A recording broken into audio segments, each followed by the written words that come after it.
Présentement, on est au cœur du projet de la chaufferie de Saint-Ludger-de-Milo. Le but de cette chaufferie-là, c'est d'alimenter 3 bâtiments en énergie, en chauffage, donc en eau chaude, en substitution de 54 000 litres de diesel qui était utilisé, d'huile à chauffage qui était utilisé d'origine pour leurs besoins thermiques. Donc, on a une installation qui est purement régionale. Présentement, on utilise surtout des biomasses provenant de nos opérations forestières. On fait une opération forestière qui est intégrée. Donc, à partir du moment où on rentre sur un territoire de coupe, on va récupérer tout ce qu'on peut récupérer qui a une valeur marchande, donc pour les scieries, les papetières, et les volumes restants sur le terrain qui n'ont pas de valeur commerciale, exemple le peuplier fautrant ou le bouleau pour la qualité pâte et papier, on l'utilise à des fins de biomasse. Donc, on ne récupère pas la branche pour l'instant. On croit beaucoup que la branche peut servir justement à établir un retour de la végétation par création de minéral. Ensuite de ça, il y a un besoin pour la biodiversité.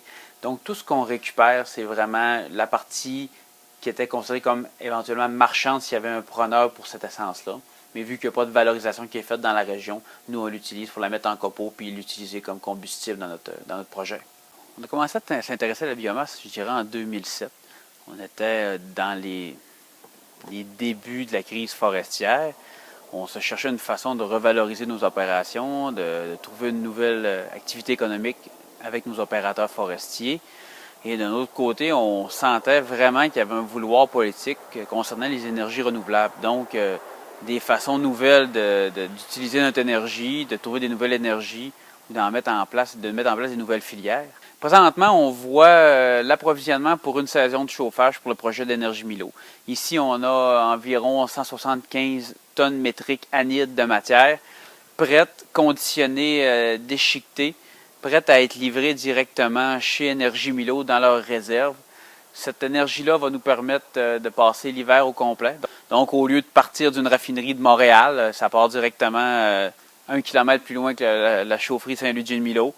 Encore là, on diminue notre empreinte environnementale. On fait toutes nos livraisons sur un circuit court. Ce qu'on voit présentement, c'est du bois que d'origine était normalement dû pour aller dans une usine qui fait du déroulage, des panneaux de haute valeur, qui a fermé ses opérations.